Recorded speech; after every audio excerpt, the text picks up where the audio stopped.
हमें यहाँ दृढ़ता पूर्वक अपने मन में स्वीकार कर लेना है, बैठा लेना है कि राधा कृष्ण के अलावा हमारे जीवन का कोई नहीं। एकमात्र राधा कृष्ण के युगल चरण हमारा साधन है और यही हमारा साध्य है। अर्थात इन युगल चरणों की साधना करते करते, इनका ध्यान करते करते, इनका स्मरण करते करते हमें इन युगल चरणों की ही प्राप्ति करनी है। राधा कृष्ण कौन है? राधा कृष्ण एक ही हैं, लीला रूप में दो रूप से हमें दिखते हैं। जगत में आप जो कुछ देख रहे हैं सब कृष्णमय है। जो लीलाएं देख रहे हैं, जो कुछ हो रहा है, सब कृष्ण ही कर रहे हैं। अगर आपका ज्ञान भगवान की कृपा से बहुत उच्च हो जाएगा तब आपको यह एहसास होगा कि कृष्ण ही सब रूपों में व्याप्त है। जड़ चेतन सब जगह भगवान ही व्याप्त है, वही लीला कर रहे हैं। उनके अलावा कुछ नहीं है इस संसार में। मेरे अंदर भी कृष्ण हैं, आपके अंदर जो सुन रहे हैं वो भी कृष्ण है, गुरु भी कृष्ण है, सुनने वाला चेला भी कृष्ण है। जो यहाँ संसार में आपको जो कुछ भी दिख रहा है सब कुछ कृष्णमय है, सब कुछ कृष्ण है। जो भी आप देवी देवताएं देखते हैं, चाहे भगवान भोलेनाथ को देखिए, चाहे ब्रह्मा को देखिए, चाहे किसी रूप को देखिए, सब कृष्णमय है। सभी कृष्ण के अंश से प्रकट हुए हैं, सभी कृष्ण के अंश से प्रकट हुए हैं। भगवान की शक्ति उनमें व्याप्त है और परम शक्ति भगवान श्री कृष्ण ही है। तो ऐसे श्री कृष्ण का आश्रय लेना क्या गलत हो गया? शरणागति अगर हमारे जीवन में नहीं आई है भगवान के प्रति तो हम बहुत दुख भोग रहे हैं। हम दुख में हैं, हमें पता नहीं है कि हम कितने दुख में हैं, लेकिन हम संसार को सुखमय मानकर यह कुछ दिन का सुख भोग ले रहे हैं। परंतु अंत इस सुख का अंत दुख ही होगा, क्योंकि हमने भगवान की शरणागति ली ही नहीं। मन से हमने शरणागति ली ही नहीं है, मन क्रम वचन से शरणागति ली ही नहीं है भगवान की। एकमात्र आश्रय भगवान का हमने प्राप्त ही नहीं किया है, क्योंकि हमारा आश्रय हमारा बल बना हुआ है, हमारा धन बना हुआ है, हमारा पद बना हुआ है, हमारी प्रतिष्ठा बनी हुई है। तो इस बल के प्रभाव से हम जी रहे हैं कि हम ये कर लेंगे, हम वो कर लेंगे। एक समय आएगा बंधुओं कि ये बल, यह धन, यह पद प्रतिष्ठा कभी काम नहीं आएगी। तो अभी यह बल जब काम नहीं आएगी, भविष्य में यह बल काम नहीं आएगा, तो हम ऐसे बलशाली का सहारा ले लें जो जिसका बल अनंत है, अर्थात भगवान श्री कृष्ण का बल, भगवान श्री कृष्ण का आश्रय। उनके बल से हम अगर कार्य करेंगे, उनके बल से, दिशा निर्देश से हम रहेंगे, अपना जीवन का पालन करेंगे, हमारे जीवन में दुख नहीं आए। जो भगवान का आश्रित हो जाता है उसके जीवन में कभी दुख नहीं आता है। आप कहेंगे कि बड़े बड़े संतों के, बड़े बड़े धर्मात्माओं के जीवन में काफी कष्ट आए हुए। यह बाहरी चेष्टा देकर हम उनके दुख और सुख का आकलन नहीं कर सकते। बाहरी शरीर में जो उन्हें दुख प्राप्त हो रहा है वह दुख नहीं है। उनके अंतर्मन में जो चल रहा है, जो सुख अंतर्मन में है, उसको हम नहीं देख सकते। वह परम सुख भगवान ही दे रहे हैं। घोर कष्ट में भी भगवान उनके साथ हैं, घोर विपदा में भी उनके साथ हैं, और विपदाओं को बहुत धीरे से टाल देते हैं। बहुत कम सहना पड़ता है जो भगवान के आश्रित हो जाता है। आपने प्रारब्ध सुना ही होगा, भगवान के नाम की इतनी महिमा है, यह प्रारब्ध काट सकता है, लेकिन प्रारब्ध भक्त नहीं कटवाना चाहता, भगवान भी नहीं कटवाना चाहते। कहते हैं कि भगवान कहते हैं कि थोड़े में ही से काट लो। प्रारब्ध जो तुम्हारे अंदर आया है, जीवन में आया है, जो दुख आ रहे हैं प्रारब्ध के कारण आ रहे हैं, पूर्व जन्म संस्कारों के कारण आ रहे हैं, इसको तुमको मैं बहुत धीरे में, बहुत छोटे में ही कटवा दूंगा।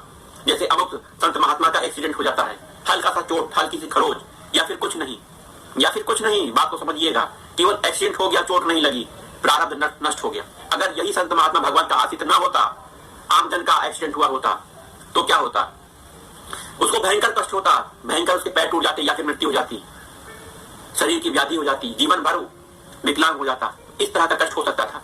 लेकिन भगवान के जो आश्रित हो जाते हैं उनको यह एक्सीडेंट होना था, हो गया, लेकिन खरोच, थोड़ा बहुत चोट या फिर कुछ नहीं, ऐसा भगवान भुगवा देते।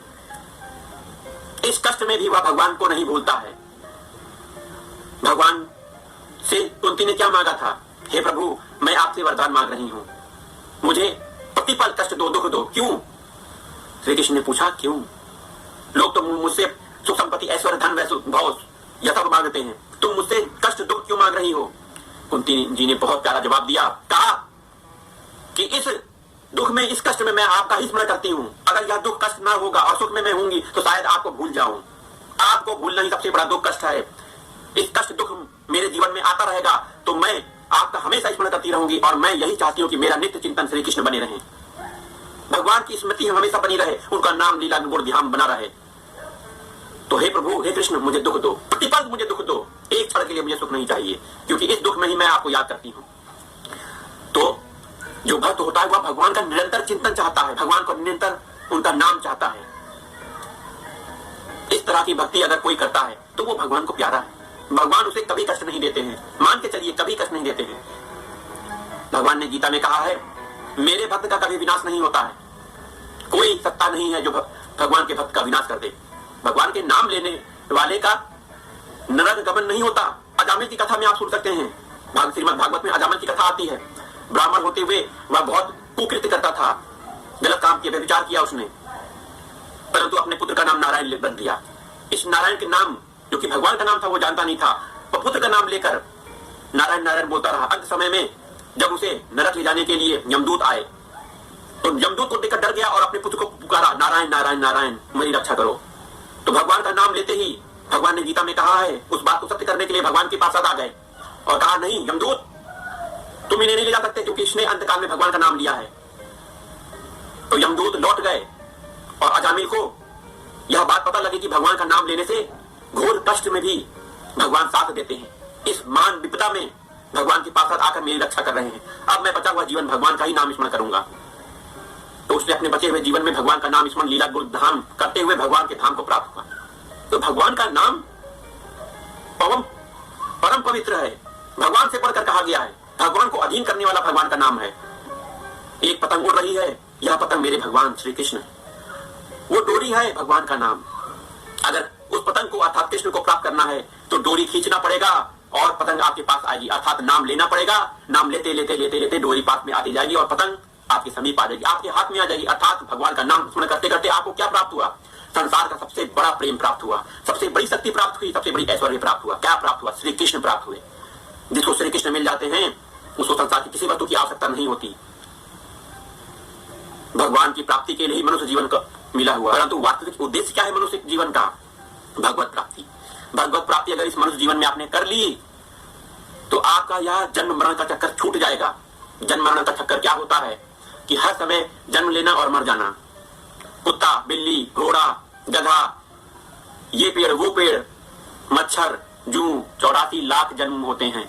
एक जन्म के बाद दूसरा जन्म, फिर मृत्यु। उस जन्म में कितने कष्ट, जरा सोच विचार करिए। लोग कैसे मर रहे हैं। अगर भगवत प्राप्ति नहीं हुई तो फिर यही 84 लाख योनियां हमें फिर कठिन काटनी पड़ेंगी, घोर कष्ट होगा। फिर हमें भगवान की कृपा से यह मनुष्य देह मिलेगा। इस मनुष्य देह की बहुत बड़ी विशेषता है कि इसी ही देह से, इसी शरीर से हम भगवान का भजन कर सकते हैं, भगवान का नाम ले सकते हैं। लेकिन हमको यह जो शरीर प्राप्त हुआ है हमने भोगों में लगा दिया है। स्त्री आसक्त हो गए हैं, धन के आसक्त हो गए हैं, पद के पीछे भाग रहे हैं, मान प्रतिष्ठा के लिए मरे जा रहे हैं। तब तक यह मान प्रतिष्ठा हमारा, कितनी मान प्रतिष्ठा हमने पूर्व जन्म में कमाई है, हम अभी तक तृप्त नहीं हुए हैं। कितने हमने विवाह कर लिए हैं, कितनी काम वासनाओं की पूर्ति कर ली है, अभी तक तृप्त नहीं हुए। इसकी तृप्ति कभी नहीं होगी कामनाओं की। यह कामनाएं हमेशा बढ़ती जाएंगी। आग में घी डालने से क्या आग बुझ जाती है? कामनाओं की पूर्ति होने से क्या कामनाएं, नई कामनाएं जन्म नहीं लेती, कामनाएं बढ़ती जाती हैं।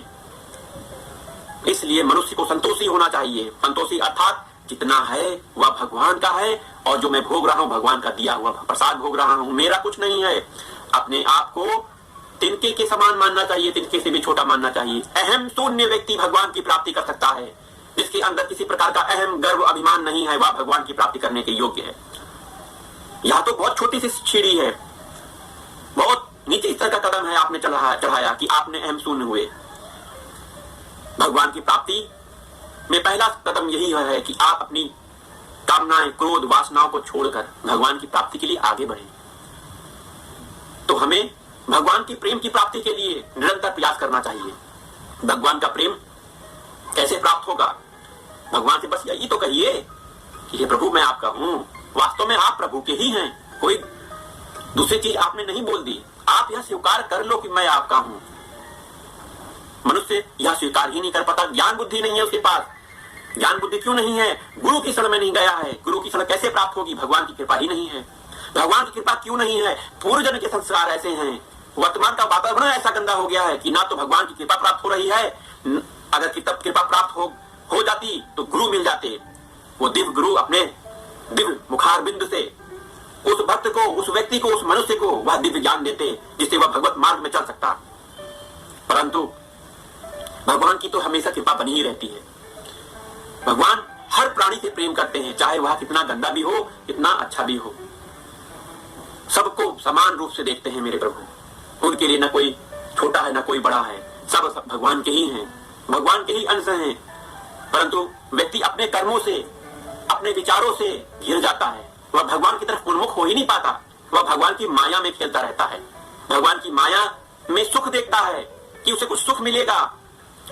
हमेशा उसके मन में यह चाह रहते कि एक ना एक दिन मैं यह सुख प्राप्त कर लूंगा, मैं इस शादी करके वो सुख प्राप्त कर लूंगा, मैं नौकरी प्राप्त करके वह सुख प्राप्त कर लूंगा, इतना धन कमा के वह सुख प्राप्त कर लूंगा, गाड़ी प्राप्त करके बड़ा घर बना के वह सुख प्राप्त कर लूंगा। तो यह तो मनुष्य जीवन का या शरीर की आवश्यकताएं हैं, यह आवश्यकता भगवान पूरी कर देंगे, लेकिन वास्तविक उद्देश्य की तो पूर्ति नहीं हुई। मनुष्य शरीर जो प्राप्त हुआ है, आप भोग के पीछे ही पड़े हुए हैं।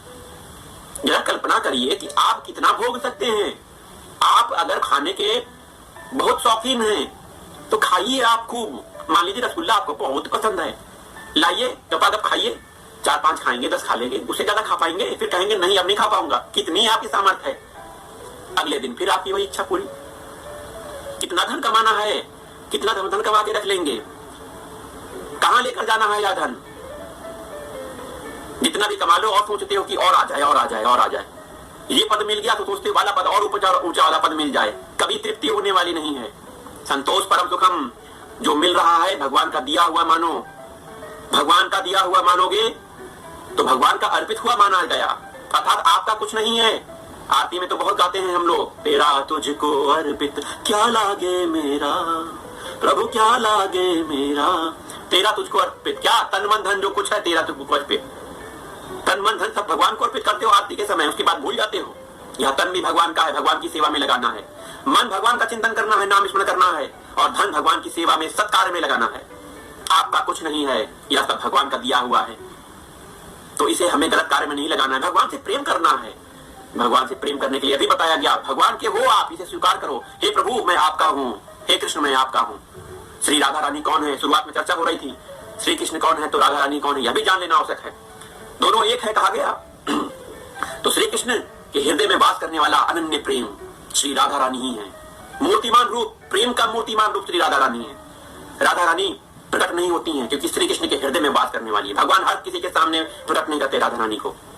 अतः श्री कृष्ण की आराधना करते करते श्री कृष्ण प्रेम में डूब जाना ही हमारे जीवन का उद्देश्य है। श्री कृष्ण तत्व प्रेम, श्री कृष्ण प्रेम प्राप्त करना हमारे जीवन का उद्देश्य है। कैसे प्राप्त होगा? भगवान की कृपा से प्राप्त होगा।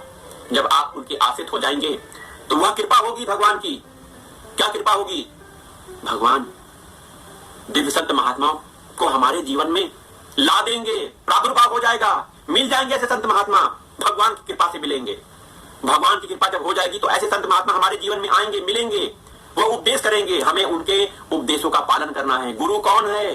श्री कृष्ण ही गुरु हैं। हर गुरु तत्व एक ही है।